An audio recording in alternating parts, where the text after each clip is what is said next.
What up, everybody? Welcome back to the Hearthstone beta, and we are drafting another arena deck after the tragic 4 and 3 record of our warrior deck previous to this.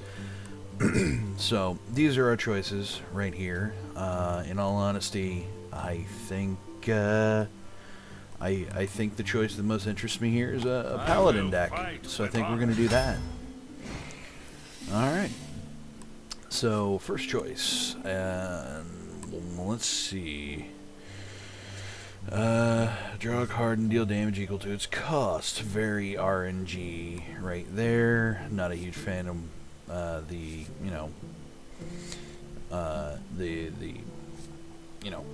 Murlocs. That's the word, Murloc, right there. It's written down.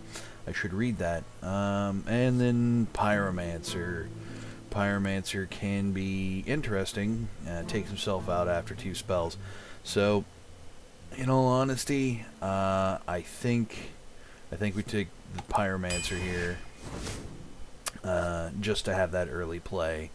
If nothing else, he's a 3/2, and we can get a little bit of removal out of him. And Paladin decks are really big on buffs, so who knows? We may get some very interesting plays out of that. Alright, so we're offered Silverhand Knight. It's a 4/4 and a 2/2 for 5. Not bad. That's actually very good value. The Chillwind Yeti, which is a super solid card, 4-drop to 4/5. And then a lot of people like the Flesh-Eating Ghoul, which in this deck that can summon additional minions, it's actually a pretty good bet. So here I think we actually take the Flesh-Eating Ghoul, just to see if we can't do something with it. Okay, this is like one of maybe 3 weapons that the Paladin has access to, and this is definitely one of their best. It's, 4-drop for 4, and then you can, heal yourself for 2 each time you swing with it. It's really nice. Versus card draw and a little bit of and humility, which is good in certain situations. You can take their big, beefy, hard hitters, and just make their attack 1, which is nice in a lot of situations. Right now I think we go True Silver Champion. It's removal. I like it. Works. Hammer Wrath. It's removal with card draw. Very nice. Raid Leader. Handy in the right circumstances. But you know what? I think right now, what we do right now is we take the Hammer of Wrath, removal with card draw, very handy, hopefully with some 1-drop creatures or something like that. Now, I am not a terribly huge fan of secrets. I mean, there are really only like a couple in the Paladin deck right now, like this one. If somebody can predict it, and you may not get that much out of it. Yeah, it's only 1-drop, but you may not get that much out of it. Solid 3-drop here, because the Divine Shield usually trades pretty favorably, but I think what we do is we take the Raid Leader here. Okay. So, again, going back to the secrets, this is like the other, I think there may actually only be 2 secrets in the Paladin. This is not bad. It can definitely save you, but then, it's gone. It's going to deal 2 damage to that minion, whatever it is. So they toss out a 1/1. 1/1 attacks, this thing eats it, and then they beat you to death with whatever's left. We're definitely missing that early taunt, but Goldshire Footman is not... He's not super great. I'm not sure that I particularly like it. And, Booty Bay Bodyguard, it hits pretty hard, but, it's, I don't know. It's definitely a solid card. I'll give it that. But, I mean, it just seems a little underpowered. I'll say. But right now, we are definitely missing that early play, so we're going to take the early taunt there, I think. Oh, Guardian of Kings. You know, 7. This is just underpowered. It really is. It's a 7-drop for a 5/6 that heals you for 6, and if you're doing well, you really don't need to heal. So, you know, it is what it is. It's very situational, and the stats just don't add up to the 7-drop. If it were a 6-drop, absolutely. But for 7, it's just a little inefficient. You know, this is a nice hefty 2 damage. I mean, it lasts a while, but 2 damage charge is just not. I think we take another True Silver Champion here is what we do. Okay. Well, we don't have any spells thus far for the Gadget and Auctioneer, which would be nice. If we did, it would also go with our Wild Pyromancer, but we don't. I think what we do here is we don't have any heavy hitters, so I think we take the Ravenhold Assassin. Someone is screaming at their computer right now because they didn't take that Twilight Drake. Some people like it, you know. Some people swear by it, but hey, and it is what it is. Young Dragonhawk, nice. I do like it. Could be handy if we get buffs later. But again, who knows if we're gonna get that? It's Arena. Noble Sacrifice, we've discussed. You know, we don't have any card draw. Let's grab some card draw. Let's see.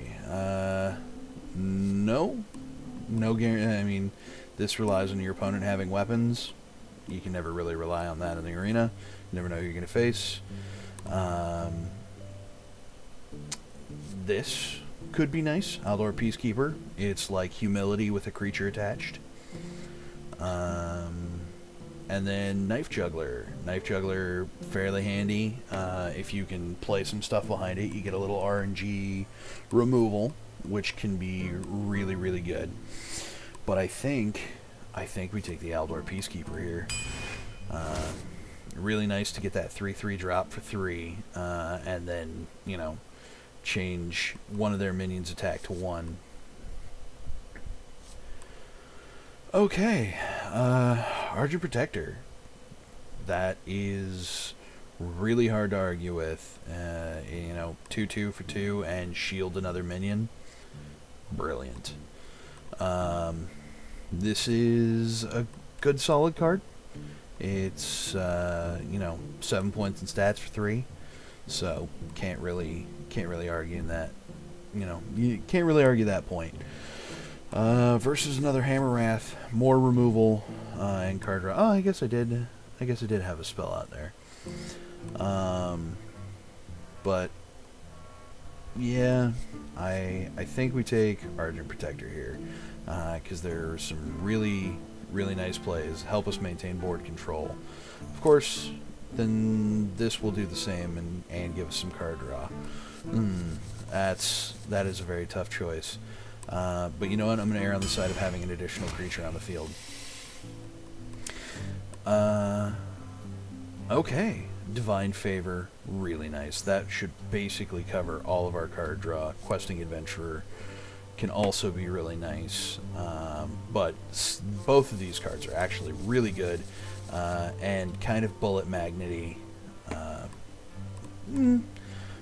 The Questing Adventure can get out of hand really, really quick if you don't watch it.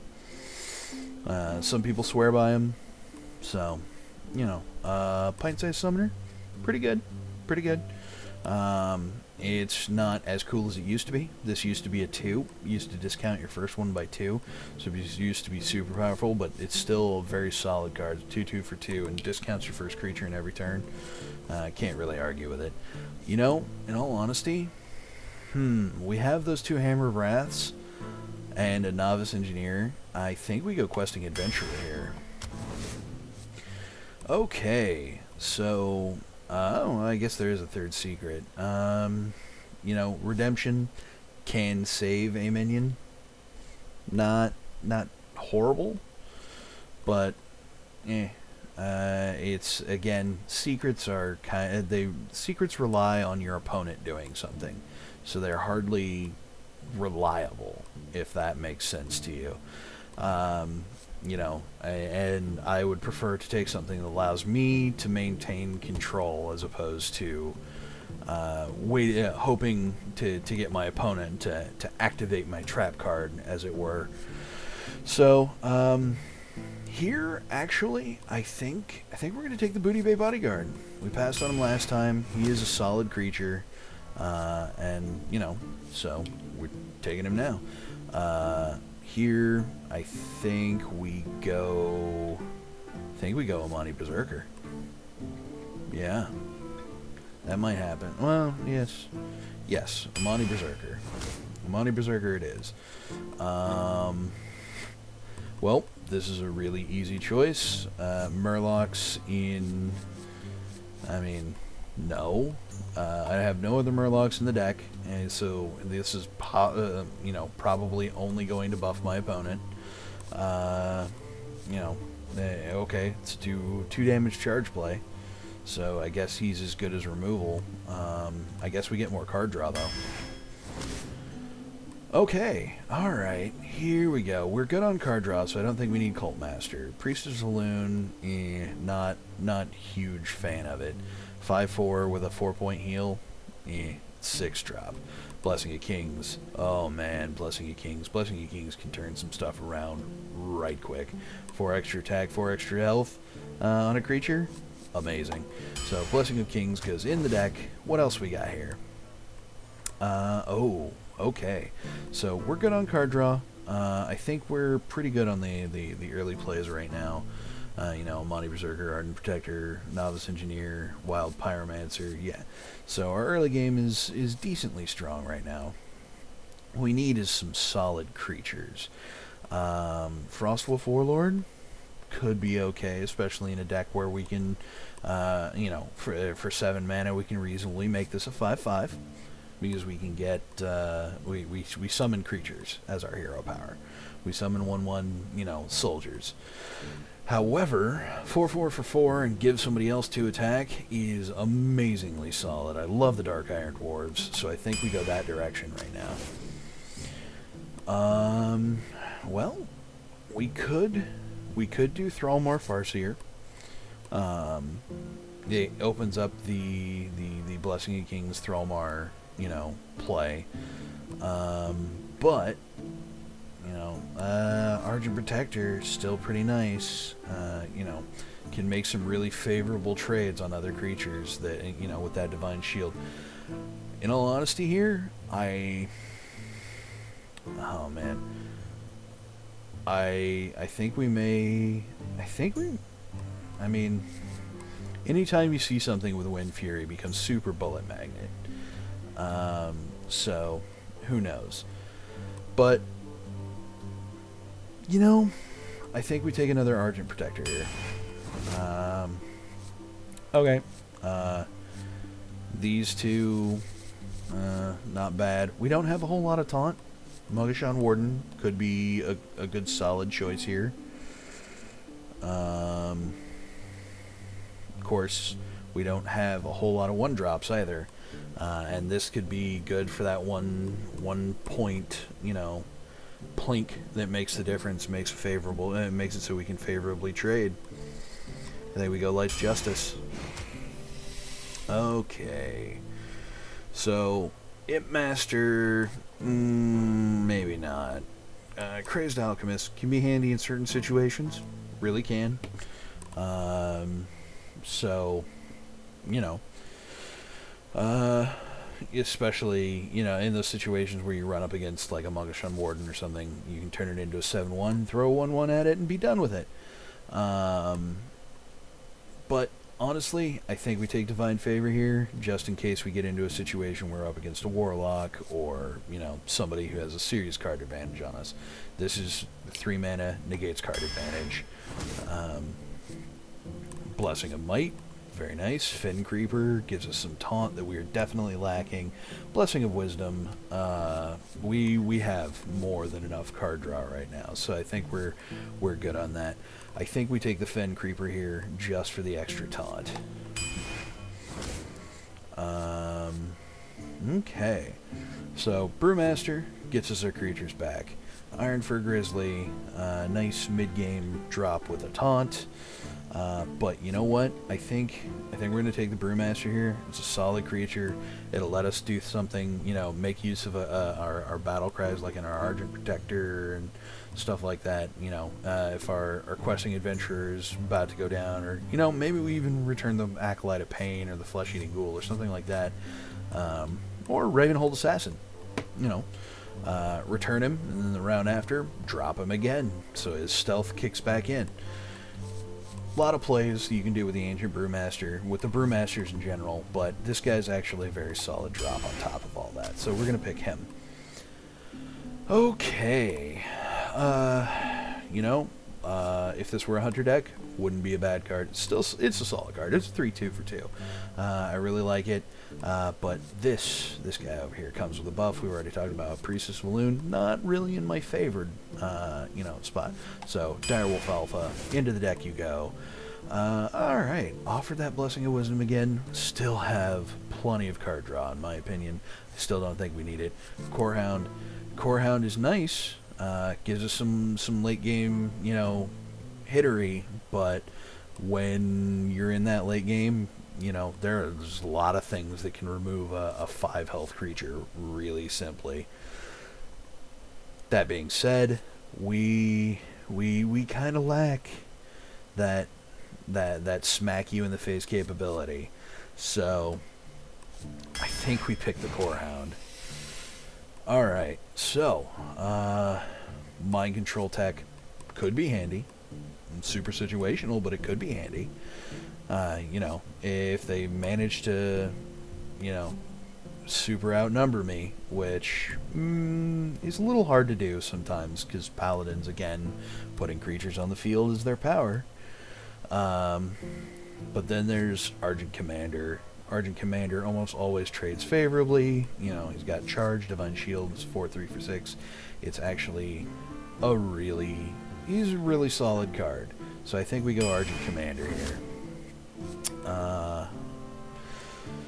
Mad Bomber, RNG as hell, but, you know, it is what it is. Humility could be a good pick. We could get away with that. But then Chillwind Yeti, 4/5. I really like this card. It's super solid. I mean, it doesn't have any special text, but I really like it because it, you know, it's hard to just eliminate in that, you know, 4-drop area, and I don't think we have. Yeah, we've got 2 creatures that are 4-cost creatures, so I think Chillwind Yeti is where we go with that. Okay, so we're offered Acidic Swamp Ooze, which is a nice early creature, but we have plenty of early creatures right now, at least a decent number of them, and then Light's Justice. I don't think we really need 2 of them. It's not that particularly useful. Flesh-Eating Ghoul can be very, very handy. So I think we go Flesh-Eating Ghoul again. Okay, so we have 3 weapons in the deck, which means we could potentially get a 2-drop that is a 3/3 out of the Raider, or we could get a 2-drop that is a 6/3, which could be potentially really cool. So, you know, there's that. Magma Rager, not so much. You drop him for 3, and there are just so many things out there that'll deal 1 even incidentally. I mean, up against a Druid plays Swipe, and doesn't even have to play it on the Magma Rager, it still dies. Ancient Brewmaster gives us another return play. Could be useful. In all honesty, I kind of like the idea of taking a Bloodsail Raider, but at the same time, Ancient Brewmaster, 5/4 for 4, hard to argue with. So I think we take another Ancient Brewmaster. All right, Booty Bay Bodyguard for a little extra taunt, or Ogre Magi for spell damage. That spell damage is really only going to affect our Hammer of Wrath, I think. That's, yeah, our Hammer of Wrath, our one card. So, yeah, not particularly worth it. Stormpike Commando, you know, if it were like a 4/4, absolutely, or a 4/3, sure. But as it stands, 2 damage Battlecry just doesn't really make this thing worth it. Half the time you don't get anything more than the Battlecry out of it. So, Booty Bay Bodyguard. Epics. Alright. Molten Giant, if you're doing well, you never get to play it. I mean, granted, that's a very rare occasion, but, you know, for the most part, you get to play it. And Big Game Hunter, destroy a minion with 7 or more attack. That could be very handy in certain circumstances. And then all minions lose Divine Shield, gain +3/+3 for each shield lost on the Blood Knight. Well, we have Argent Protectors, which give Divine Shield. We have, what else? What else do we have? I mean, there's the Ardent Commander, which has Divine Shield, but I don't think we have anything else. We have 3 Divine Shield cards. I mean, it could be nice if we run up against, you know, other decks that have Divine Shield in it. That could be interesting. But in all honesty, I think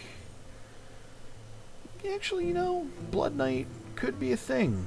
That's not bad for us, and because it takes enemy Divine Shields as well, meaning we can 3-drop to remove a Divine Shield, get a 6/6 on the field, and, you know, be able to favorably trade. So I think we do that. I think we go Blood Knight. Well, this mana curve is all screwy, but yeah, hey, that's Arena for you. You take what you're handed. Alright, you guys, I'll see you in the games.